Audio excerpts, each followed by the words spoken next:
Los invito, hermanos, a abrir sus Biblias en 1 Timoteo capítulo 3. 1 Timoteo capítulo 3 y luego vamos a leer Tito capítulo 1, los versículos 5 al 9. Dice así la palabra del Señor: palabra fiel es esta: si alguno aspira al cargo de obispo, buena obra desea hacer. Un obispo debe ser pues irreprochable, marido de una sola mujer, sobrio, prudente, de conducta decorosa, hospitalario, apto para enseñar, no dado a la bebida, no pendenciero, sino amable, no contencioso, no avaricioso, que gobierne bien su casa, teniendo a sus hijos sujetos con toda dignidad. Pues si un hombre no sabe cómo gobernar su propia casa, ¿cómo podrá cuidar de la iglesia de Dios?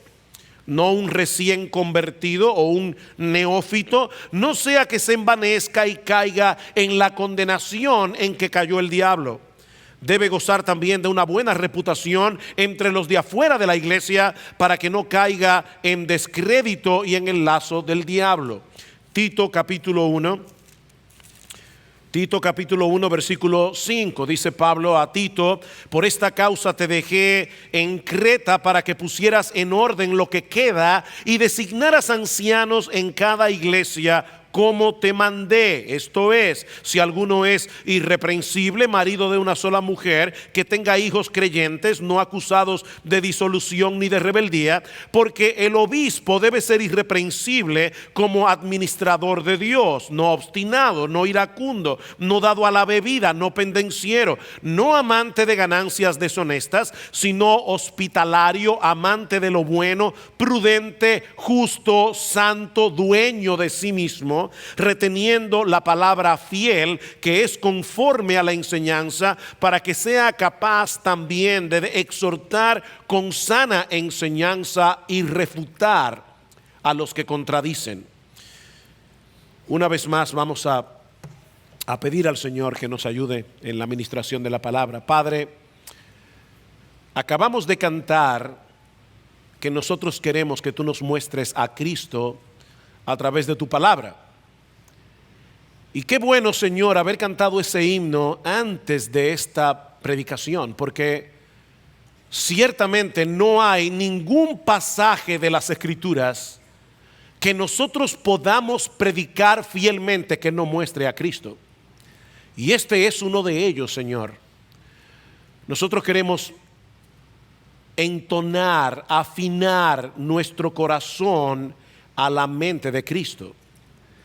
Y por eso te rogamos, oh Señor, que tú nos concedas en esta mañana poder exponer fielmente su palabra, porque te lo pedimos en su nombre y para su gloria. Amén. Hemos estado avisando desde hace varias semanas que en la tarde de hoy estaremos evaluando a Eric Michelin para tratar de discernir si nuestro hermano es un don de Cristo para servir como pastor en esta iglesia local. Este es un paso muy importante para la vida y ministerio de cualquier iglesia, y es por esa razón que los pastores hemos decidido suspender nuestra serie de Marcos para traer un estudio que hemos titulado Evaluando el llamado al ministerio pastoral. No es mi intención en esta mañana exponer estos dos pasajes de las Escrituras que acabamos de leer con todo detalle, sino más bien extraer algunas enseñanzas generales sobre el llamado al ministerio y su reconocimiento de parte de la iglesia. Es Dios el que llama y capacita a un hombre para el pastorado, pero es la iglesia la que lo reconoce. En otras palabras, el llamado viene de Dios. Pero Él nos ha dejado en su palabra algunos principios generales que nos ayudan a discernir quiénes son esos hombres a los que Él está llamando. De manera, mis hermanos, que el llamado al ministerio es como una moneda de dos caras, en donde entran en juego, como en muchas otras áreas de la vida cristiana, la soberanía de Dios y la responsabilidad del hombre. Por un lado, el Nuevo Testamento enseña claramente que es Dios el que da pastores a su iglesia. Es Él el que los capacita, es Él el que los envía. En Mateo capítulo 9, por ejemplo, en el versículo 37 al 38, el Señor Jesucristo le dice a los apóstoles, a los que iban a ser apóstoles: la mies es mucha, los obreros son pocos. ¿Qué debemos hacer? ¿Fabricar pastores? No, debemos orar al Señor de la mies, Dios el Padre, para que Él envíe obreros a su mies. ¿Quién envía a los obreros? Los envía el dueño de la mies, Dios el Padre. Pero luego vamos a Hechos capítulo 20, versículo 28, y allí encontramos al apóstol Pablo dirigiéndose a los ancianos, a los pastores de la iglesia en Éfeso. ¿Y qué les dice Pablo? Mirad por vosotros mismos y por todo el rebaño en que el Espíritu Santo os ha puesto por obispos para pastorear, para apacentar la iglesia del Señor, la cual Él ganó con su propia sangre. ¿Quién ha colocado a los pastores en la iglesia? Dice en Hechos 20:28, el Espíritu Santo. Pero luego vamos a Efesios capítulo 4, y hablando de la actividad del Cristo resucitado, dice el apóstol Pablo en el versículo 11: y Él mismo ha dado a su iglesia pastores y maestros para edificar a los santos para la obra del ministerio. Entonces noten, mis hermanos, ¿quién es el que da pastores según Mateo capítulo 9, versículos 37 al 38? El dueño de la mies, Dios el Padre. ¿Quién es el que coloca a los pastores según Hechos capítulo 20, versículo 28? El Espíritu Santo. ¿Quién es el que da pastores según Efesios capítulo 4, versículo 11? Nuestro Señor Jesucristo. La Santa Trinidad está involucrada en esto. Mis hermanos, los pastores son regalos del Cristo victorioso y ascendido, que está sentado a la diestra del Padre y continúa cuidando de su iglesia, llevando a su iglesia a la madurez a través del liderazgo de hombres comunes y corrientes que Él ha apartado para esa labor. ¿Cuántos pastores debe tener una iglesia local? Los que Cristo quiera darle. Los que Cristo quiera darle. Algunas iglesias pragmáticamente establecen un número de pastores en relación al número de miembros. Si hay tantos miembros, debe haber tantos pastores. Pero hermanos, la iglesia no puede determinar eso, porque es Cristo el que decide dar pastores a su iglesia. Es Cristo el que decide cuántos pastores Él concede a cada iglesia. Esa no es nuestra prerrogativa. Es la prerrogativa del Señor Jesucristo. Por eso hemos dicho que nuestra responsabilidad como iglesia no es fabricar pastores, es reconocerlos. Nuestra responsabilidad es reconocer a los pastores que Él nos da. Y aunque hemos usado y usamos la palabra elección para este proceso en el que nos encontramos como iglesia, estrictamente hablando no es una elección, es un reconocimiento. Se puede decir elección, pero es un reconocimiento. Esa es la parte que nos corresponde a nosotros como iglesia. Identificar quiénes son esos hombres que Dios ha llamado para entonces colocarlos en el oficio y someternos a su autoridad. Y esa es la razón por la que estamos trayendo esta enseñanza en la mañana de hoy. ¿Cómo puede un creyente discernir si Dios a él lo está apartando para el oficio pastoral? ¿Y cómo puede la iglesia identificar esos hombres? Son dos preguntas. ¿Cómo puede un hombre saber si Dios lo está llamando al ministerio?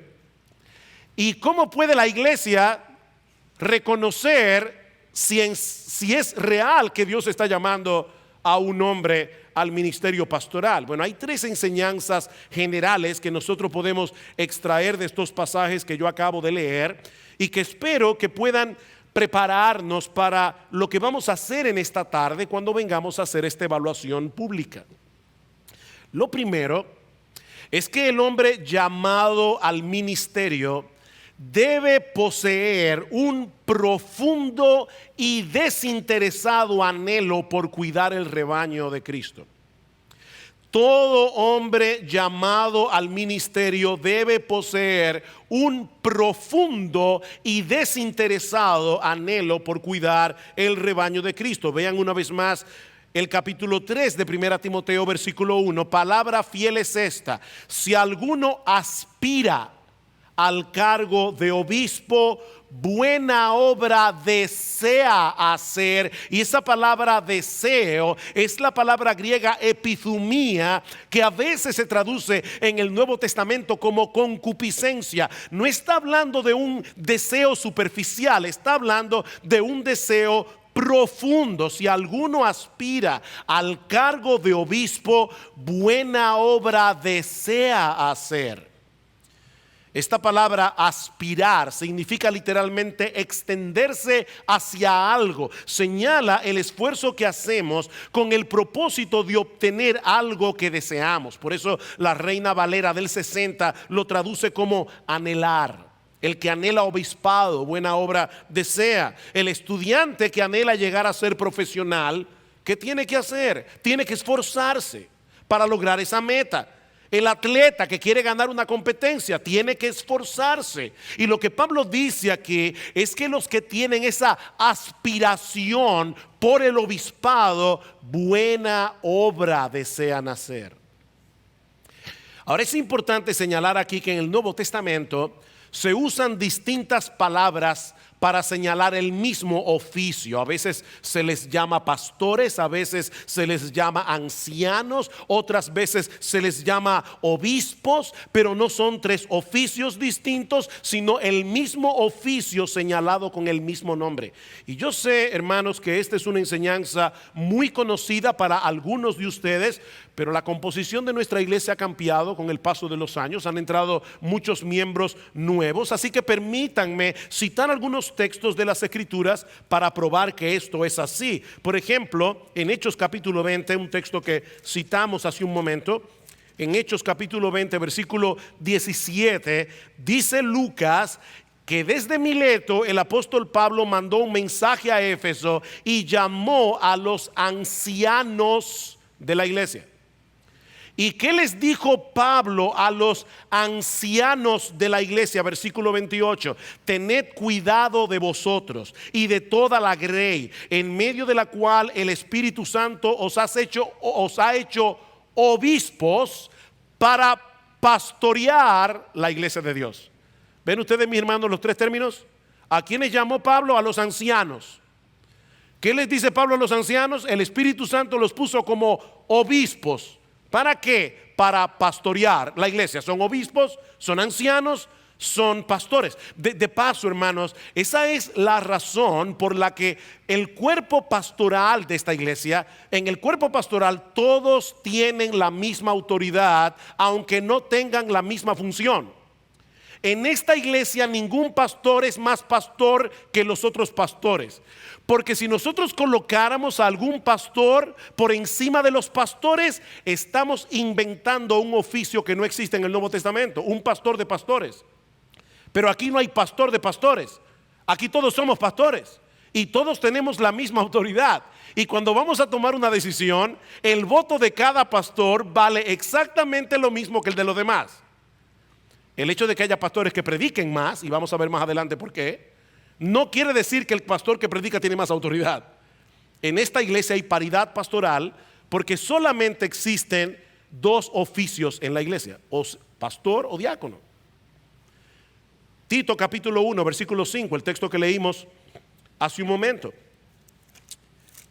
Tito capítulo 1, versículo 5 dice: por esta causa te dejé en Creta, para que pusieras en orden lo que queda, o para que corrigieras lo que todavía es deficiente. ¿Y qué era lo que estaba deficiente en Creta? Que no había pastores. Y designaras ancianos en cada ciudad como te mandé. Y ahora vienen las calificaciones de estos ancianos, y dice en el versículo 7: porque el obispo debe ser irreprensible.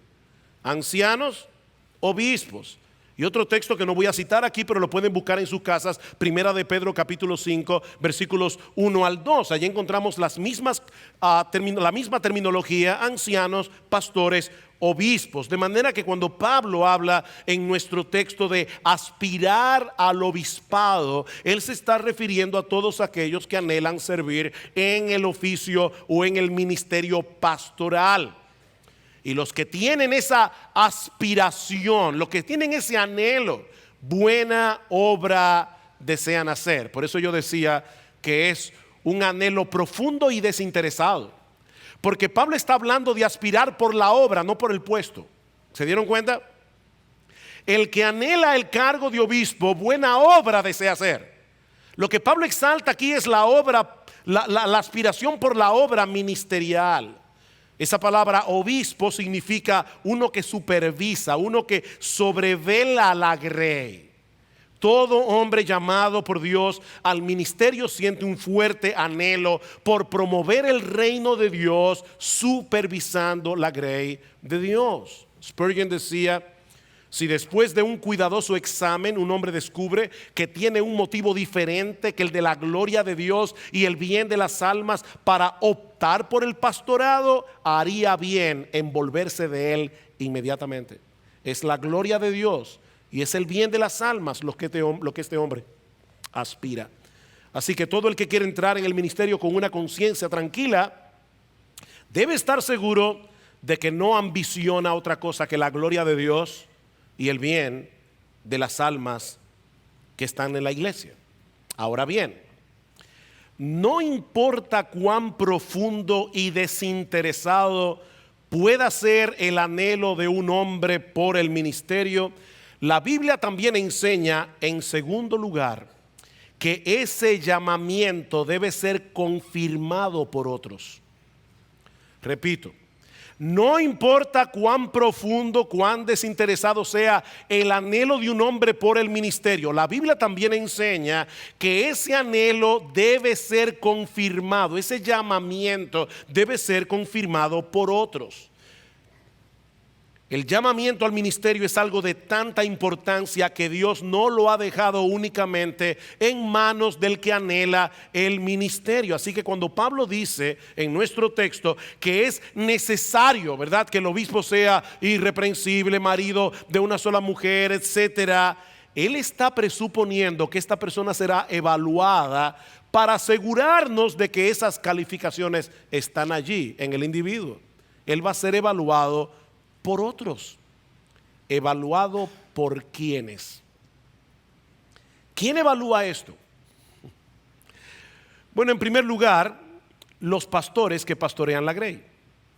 En primer lugar, por los mismos pastores que pastorean la grey. Ellos son los más idóneos para examinar a todos aquellos que han de ser presentados ante la iglesia como candidatos al ministerio pastoral. De hecho, hermanos, es parte de nuestra labor como pastores identificar en la iglesia dónde están esos hombres que parecen llenar los requisitos de 1 Timoteo 3 y Tito 1 para ver si Dios los está apartando para el ministerio. Es por eso que Pablo le dice a Timoteo más adelante en 1 Timoteo capítulo 5 versículo 22 que él no debía imponer las manos sobre nadie con ligereza.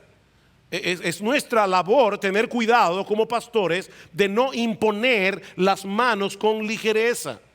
Hay una labor que los pastores deben hacer antes de traer a un hombre delante de la iglesia para ser evaluado. Es por eso que cuando vemos a un posible candidato al ministerio, ¿qué hacemos los pastores?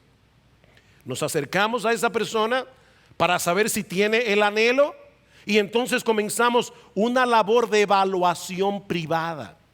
Hermanos, cuando una persona es traída aquí, ya ha pasado por una evaluación privada de parte de los pastores. Hablamos con su esposa, con 1 Timoteo 3 y Tito 1 en mano, y le decimos: ¿es tu esposo este hombre que está aquí? Ese es el perfil, porque es un perfil, hermano, no es una foto.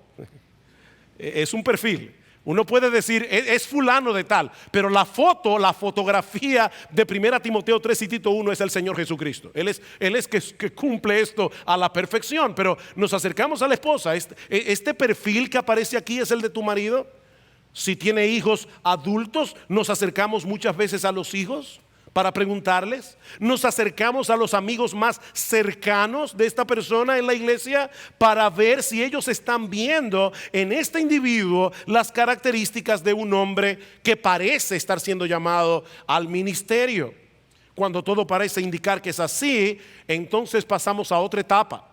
La etapa pública del proceso, avisando a la iglesia que esta persona está siendo evaluada para un eventual reconocimiento en el ministerio pastoral. Así que si ustedes ven, hermanos, hay tres elementos que convergen en este proceso: el individuo que anhela el ministerio, los pastores que pastorean a este individuo y la iglesia a la que este individuo pertenece. Son tres elementos que convergen allí. Vayamos por un momento al conocido pasaje de Hechos capítulo 6.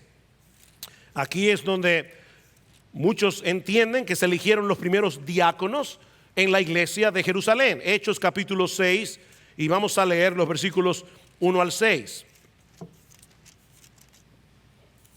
De nuevo, hermanos, yo sé que para muchos de ustedes esto es pan comido, pero sean pacientes. Vamos a ver lo que la Biblia enseña. Dice en Hechos capítulo 6: por aquellos días, al multiplicarse el número de los discípulos, surgió una queja de parte de los judíos helenistas, es decir, aquellos que eran judíos pero venían de un trasfondo griego, en contra de los judíos nativos, porque sus viudas eran desatendidas en la distribución diaria de los alimentos. Entonces los 12 convocaron a la congregación de los discípulos y les dijeron: no es conveniente que nosotros descuidemos la palabra de Dios para servir mesas. Por tanto, hermanos, escoged de entre vosotros 7 hombres de buena reputación, llenos del Espíritu Santo y de sabiduría, a quienes podamos encargar esta tarea, y nosotros nos entregaremos a la oración y al ministerio de la palabra. Lo propuesto tuvo la aprobación de toda la congregación, y escogieron a Esteban. ¿Quiénes escogieron? La iglesia. Y escogieron a Esteban, un hombre lleno de fe y del Espíritu Santo, y a Felipe, a Prócoro, a Nicanor, a Timón, a Parmenas y a Nicolás, un prosélito de Antioquía, a los cuales presentaron ante los apóstoles, y después de orar pusieron sus manos sobre ellos. Es decir, llevaron a cabo un proceso de ordenación diaconal. Y es interesante notar, mis hermanos, que la iglesia en Jerusalén, cuando esto ocurrió, era una iglesia recién fundada. Los miembros de la iglesia en Jerusalén todavía no tenían mucha madurez, pero aún así los apóstoles decidieron involucrar a la iglesia en el reconocimiento de estos hermanos que habrían de servir como diáconos. De hecho, este ejemplo todavía es más interesante si tomamos en cuenta que los apóstoles tienen tenían en ese tiempo una autoridad superior a la de cualquier pastor hoy en día.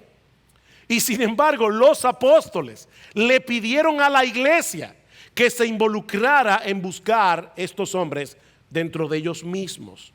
Algo similar ocurrió unos años más tarde en la elección de pastores. Hechos capítulo 14. Hechos capítulo 14. Versículo 23. El apóstol Pablo y Bernabé están recorriendo las iglesias que ellos habían fundado en el primer viaje misionero, y ahora están estableciendo pastores. Pero dice en el versículo 23: después que les designaron ancianos en cada iglesia. ¿Notaron eso? En cada iglesia individual había pluralidad de pastores. Designaron ancianos en cada iglesia, habiendo orado con ayunos, los encomendaron al Señor en quien habían creído. La palabra que se usa en el original cuando se dice aquí designaron ancianos, es una palabra griega que significa literalmente mano alzada. Perdón. Por lo que muchos estudiosos del Nuevo Testamento entienden que Pablo y Bernabé involucraron a la congregación en la elección de estos líderes a través de una votación a mano alzada. O sea, no fue que Pablo y Bernabé llegaron y dijeron tú y tú van a ser pastores. Es que ellos guiaron a la iglesia para poder designar a estos pastores con la involucración de la iglesia. Ahora, noten algo interesante, una diferencia interesante entre Hechos 6 y 1 Timoteo 3. En Hechos 6 los apóstoles pidieron a la iglesia que buscaran a esos hombres. ¿Se dieron cuenta? En 1 Timoteo 3 Pablo dice: el que aspira al obispado buena obra desea hacer. El que aspira al cargo de obispo.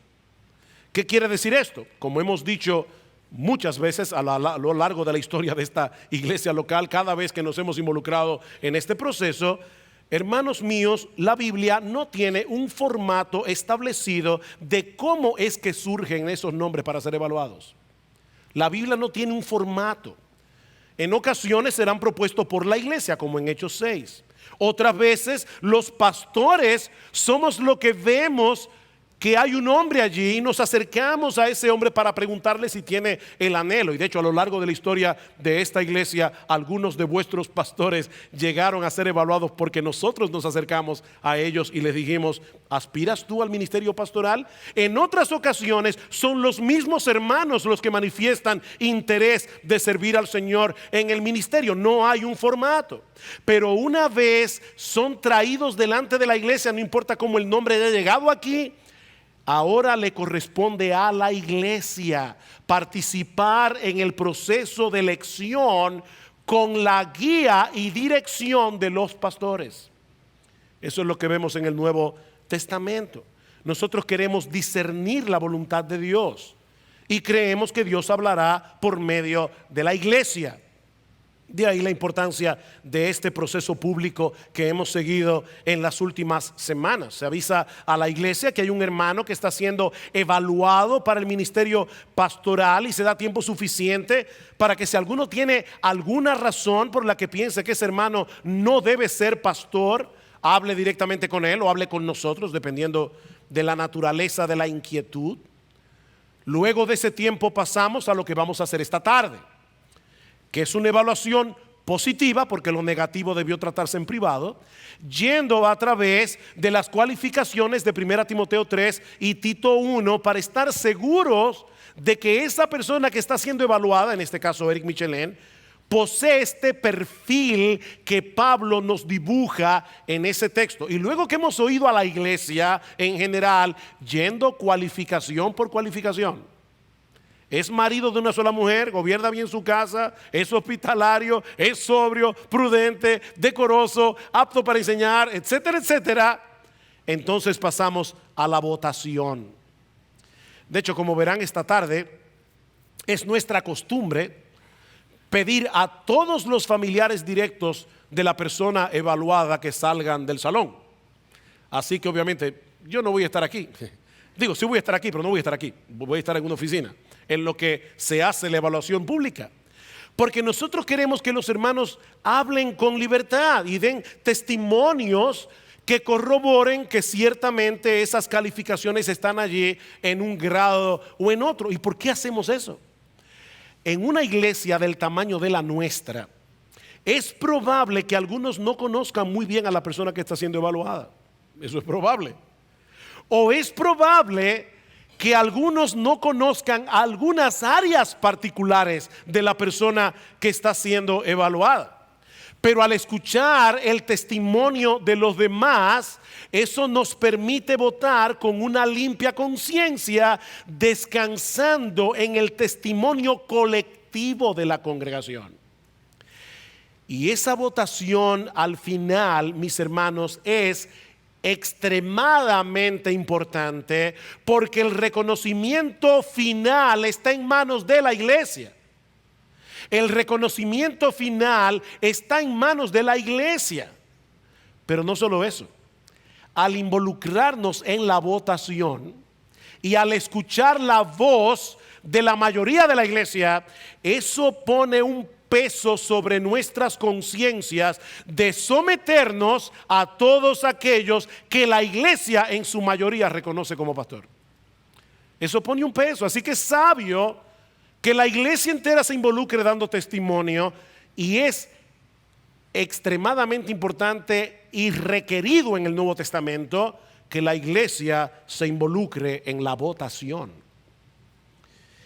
¿Y qué es lo que debemos tomar en cuenta a la hora de evaluar a un candidato para el ministerio? Bueno, nuestro texto nos muestra, en tercer lugar, que el llamamiento se evidenciará no únicamente, pero sí primariamente a través del carácter del individuo que está siendo evaluado. Repito, el llamamiento se evidenciará no únicamente, pero sí primariamente a través del carácter del individuo que está siendo evaluado. No es que los dones no deben ser tomados en cuenta, lo veremos ahora, pero es evidente, mis hermanos, en 1 Timoteo 3 y en Tito 1 que el carácter es primordial. ¿Y por qué es importante que nosotros recalquemos eso? Porque la tendencia del corazón humano, no de IBCJ, no, ni siquiera de las iglesias, la tendencia del corazón humano es fijarse en los que tienen más talento o en los que tienen una personalidad más atractiva y carismática. Muchas iglesias eligen pastores porque tienen una buena oratoria. ¿Es un buen predicador? ¿Debe ser pastor? No, no necesariamente. No necesariamente. O porque son carismáticos, no con los dones, sino con su personalidad.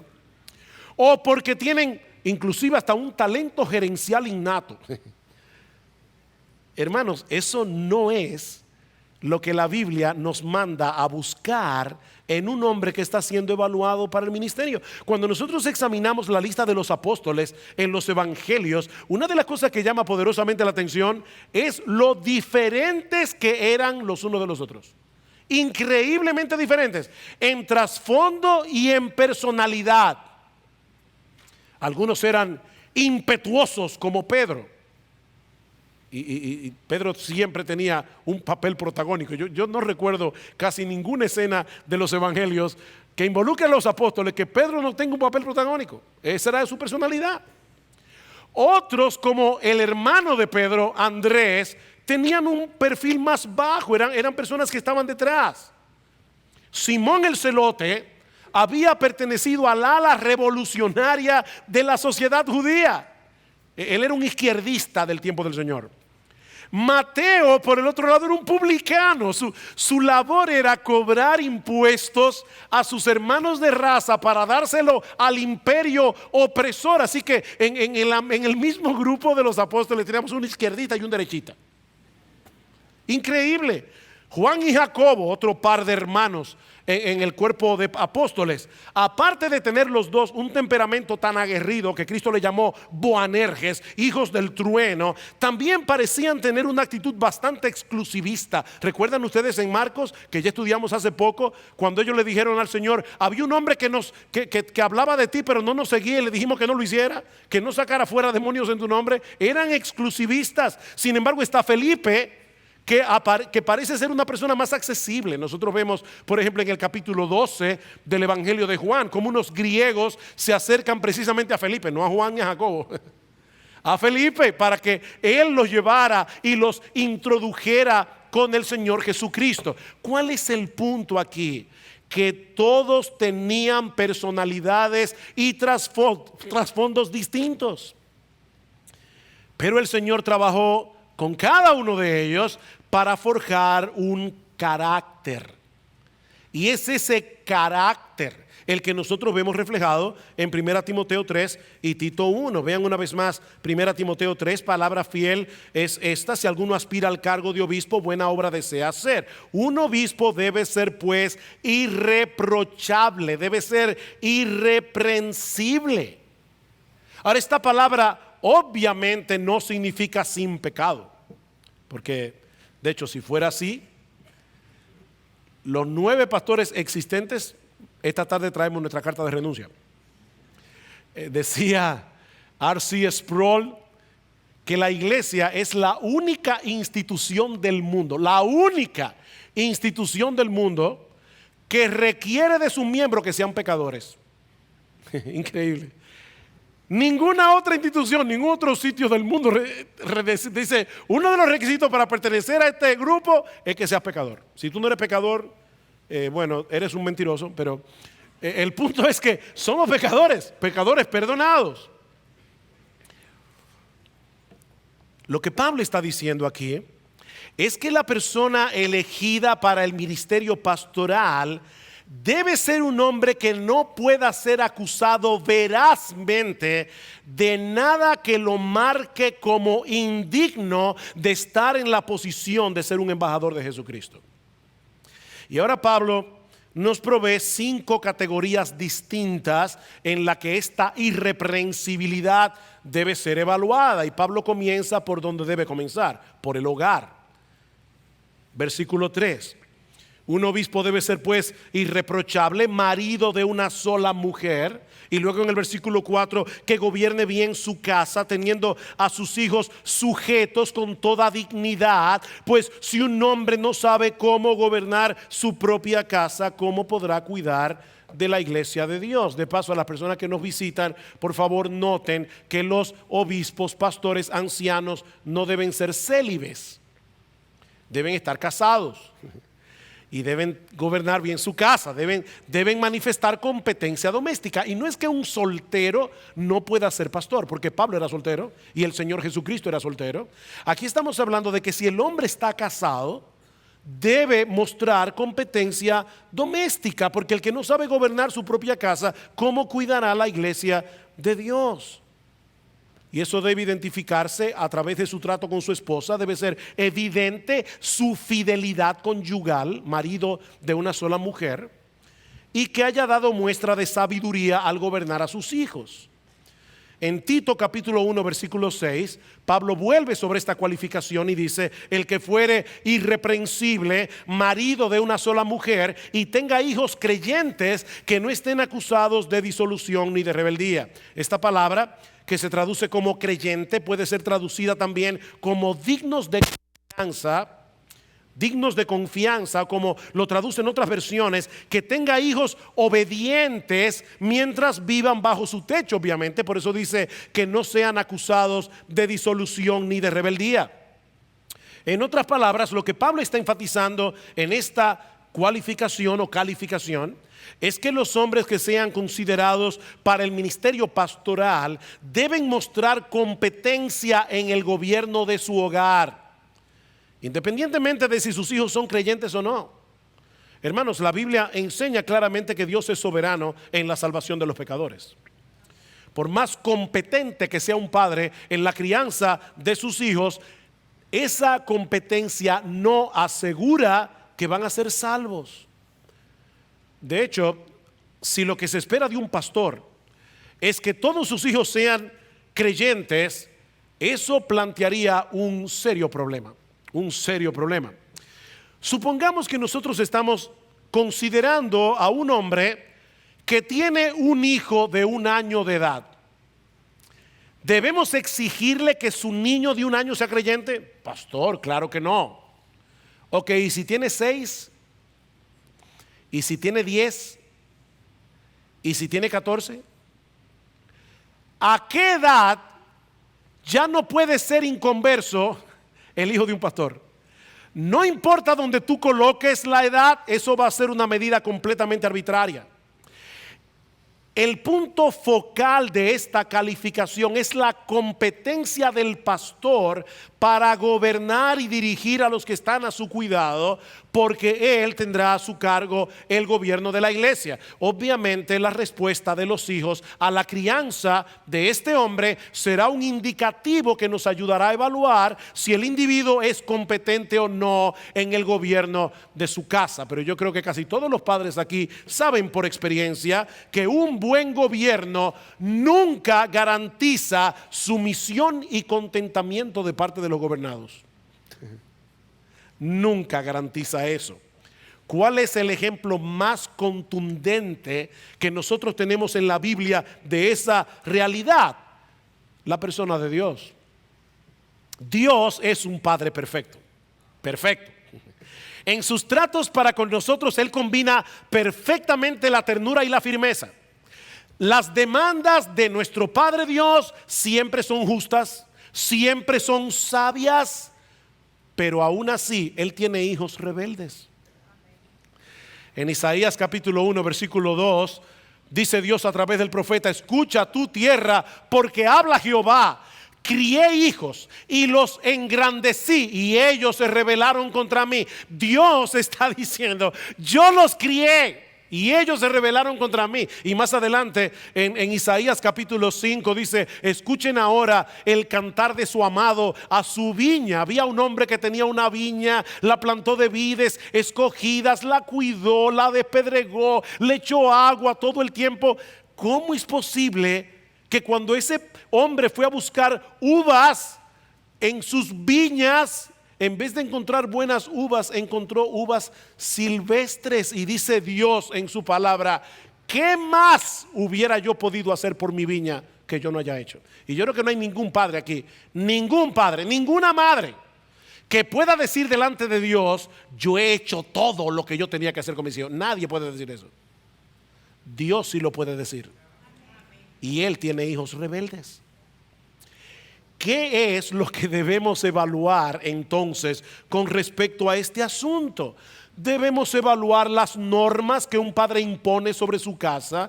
Debemos evaluar la forma sabia, amorosa y firme en que él hace valer su autoridad. Debemos evaluar la manera como él aplica la disciplina paterna cuando sea necesario. Todo eso nos muestra la competencia de un hombre. Los pastores gobiernan la iglesia, dice Pablo, y por lo tanto los que son elegidos para este oficio deben mostrar competencia en el gobierno de su hogar. También debe poseer un carácter irreprochable.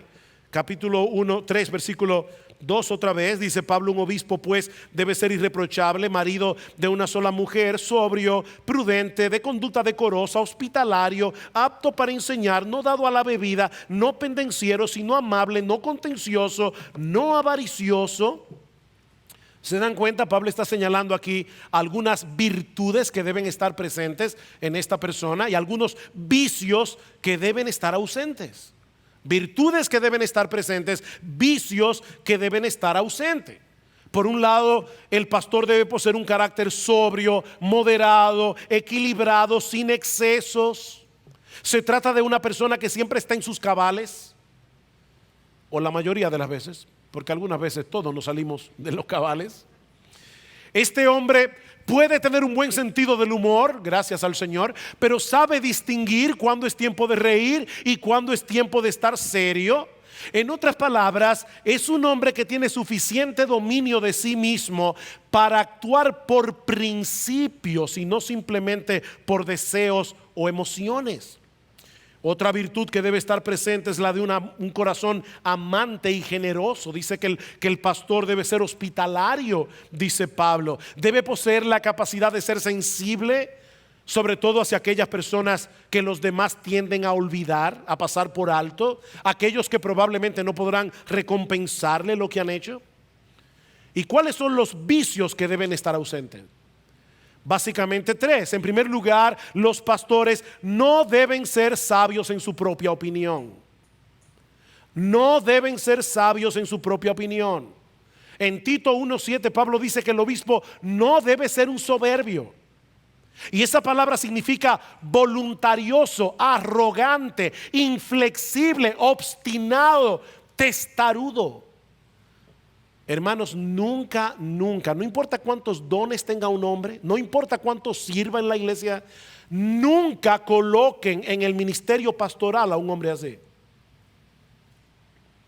Una de las cosas que nosotros hacemos con cada persona que va a ser presentada aquí en el ministerio pastoral es que nosotros les permitimos que esté en medio de nuestra reunión de pastores, en lo que él pueda oír todavía sin ser pastor. Nosotros queremos ver cómo él encaja en el equipo. Nosotros queremos ver cómo él trata con los demás. Porque un individuo voluntarioso, arrogante, inflexible, obstinado, testarudo, es el tipo de hombre que puede causar disturbios en una reunión de ángeles. Ese tipo de persona no debe estar en el ministerio, porque todo el tiempo va a insistir en que las cosas se hagan a su modo. Y muy pronto las reuniones pastorales comenzarán a llevarse a cabo en un clima de fricción y de incomodidad. Y déjeme decirle algo, hermanos míos, miembros de Iglesia Bíblica del Señor Jesucristo. Yo no puedo pensar en ninguno de los pastores de la iglesia, uno solo, que sea un yes man. ¿Sabe lo que es un yes man? Un individuo que a todo dice que sí. Los 9 tenemos opiniones muy claras y somos de personalidad fuertes, unos más fuertes que otros, pero todos tenemos personalidades fuertes. Y yo puedo decir para la gloria de Dios que en todos los años que nosotros tenemos trabajando juntos, nunca hemos terminado una reunión de pastores sin resolver cualquier fricción que se haya dado en la reunión de pastores. Pero hermanos, eso es porque estamos claros todos nosotros de que podemos equivocarnos y de que debemos ser enseñables y corregidos por los demás. Yo no sé cuántas veces, y yo digo esto cada vez que doy una charla a pastores, yo no sé cuántas veces yo he llegado a la reunión de pastores con una idea que honestamente, hermano, solo a un genio se le pudo haber ocurrido. Y a los 5 minutos mis pastores me hacen ver que es una estupidez. No somos omniscientes. Pero la persona testaruda, voluntariosa, inflexible, si tú le dices, tú eres omnisciente, te va a decir que no, pero él actúa como si lo fuera. Por otra parte, se nos dice que este hombre no debe ser iracundo, no debe ser rencilloso, no debe ser un peleonero, debe ser una persona que pueda resolver sus conflictos. Algunos somos tercos, tenemos cierta terquedad, pero cuando eso se une a rencilloso e iracundo, es una bomba atómica. Y finalmente dice que no debe ser amante del dinero, dice que no debe ser dado a la codicia. He ahí, mis hermanos, las virtudes que deben estar presentes y los vicios que deben estar ausentes de un carácter irreprochable. Pero el pastor no solo debe mostrar, estoy acabando, no se preocupen, competencia en el gobierno de su casa, un carácter irreprochable, sino que Pablo añade también en tercer lugar que debe ser apto para enseñar.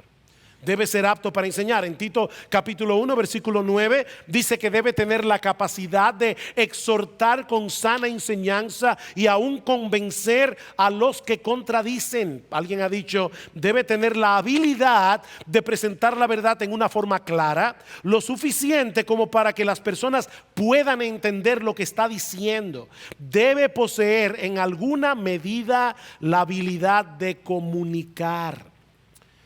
Eso no quiere decir que todos los pastores deben poseer este don en el mismo grado. La Escritura nos enseña que algunos excederán en su capacidad de enseñar y predicar. Es por eso que dentro del cuerpo de pastores, los pastores mismos lo apartan para que ellos dediquen la mayor parte de su tiempo a la predicación. Primera Timoteo capítulo 5 versículo 17: los ancianos que gobiernan bien sean tenidos por dignos de doble honor, mayormente los que trabajan en predicar y enseñar. Dentro del cuerpo de pastores, algunos trabajan mayormente en esta área. Pero esto no elimina el hecho de que todo hombre que se ha llamado a realizar la labor pastoral debe ser apto para comunicar las verdades bíblicas en una forma efectiva. Algunos serán más aptos para hacerlo a través de la predicación, otros a través de la enseñanza, otros a través de la consejería personal, pero todos deben ser aptos para enseñar. Por otra parte, Pablo dice también que debe ser un hombre maduro en la fe. Versículo 6, no un recién convertido o no un neófito, como dice la Reina Valera.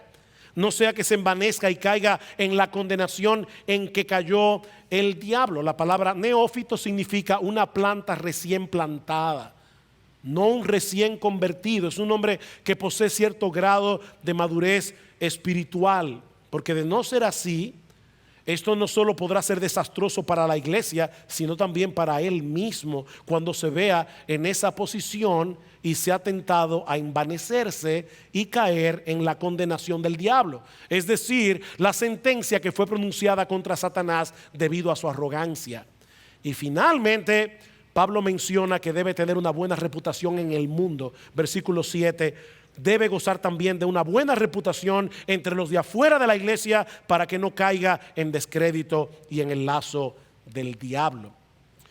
El hombre que sea elegido para el ministerio pastoral debe tener un testimonio irreprensible aún entre los inconversos que tienen contacto con él, ya sea a nivel laboral, a nivel familiar o a nivel social. Hermanos, ¿qué hemos visto hoy? Que los pastores son llamados y calificados por Dios,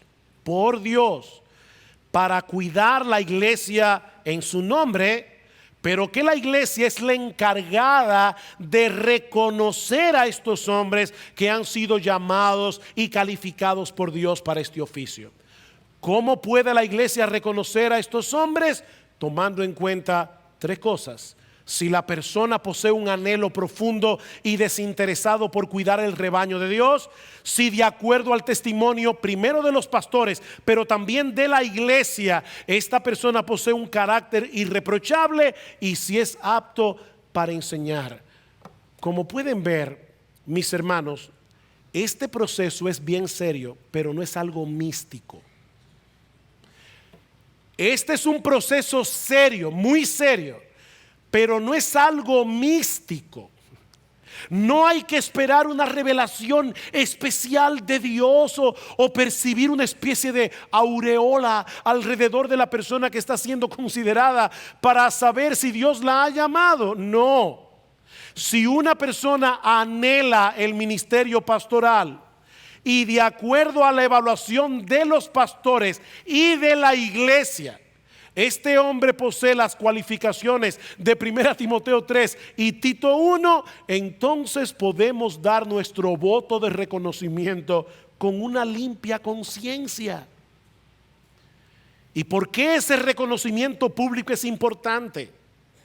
Porque Cristo revela su voluntad final a través de la iglesia.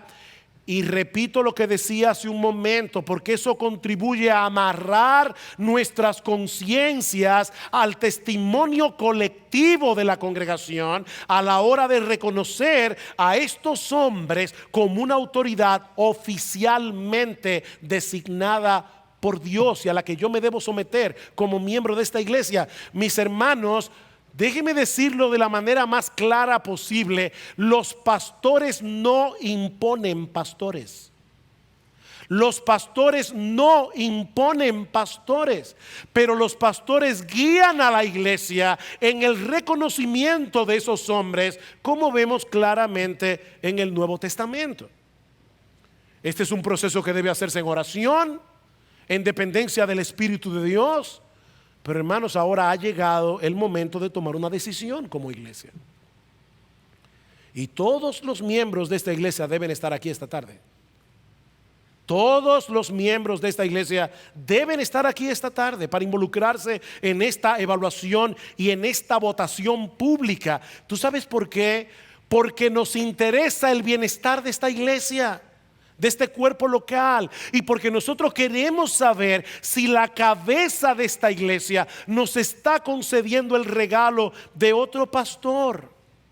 Como decíamos al principio de este mensaje, los pastores son un regalo del Cristo victorioso y ascendido, que continúa cuidando su iglesia y llevándola a la madurez a través del liderazgo de hombres comunes y corrientes que Él ha apartado para esa labor. Así que hermanos, Cristo nos está dando el privilegio de unirnos junto con Él en la labor que Él sigue realizando de edificar y cuidar a su iglesia. Eso es un tremendo privilegio. Si tú no tienes interés en este proceso, si a ti no te interesa estar aquí, mi hermano, déjame decirte esto como pastor ahora, con toda la firmeza con que yo puedo como pastor: tu alma está en peligro, porque eso está evidenciando claramente que a ti no te importa la actividad de Cristo, que a ti no te importa su iglesia, y eso puede estar evidenciando un serio problema en el corazón.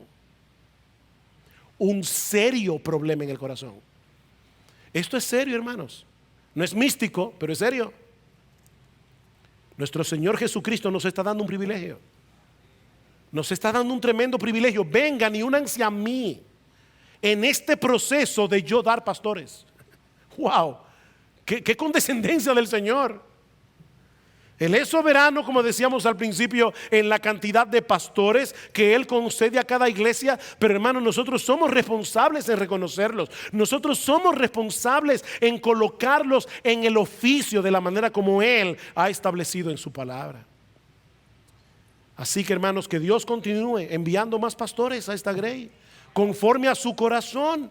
Hombres que sin ser perfectos puedan pastorear este rebaño con ciencia y con entendimiento. Pero también debemos anhelar que el Señor continúe produciendo en cada miembro de esta iglesia la disposición a ser guiada y equipada por los pastores para hacer la obra del ministerio, como dice Pablo en Efesios 4. Porque hermanos, no se eligen pastores para que hagan la labor que tú debes hacer.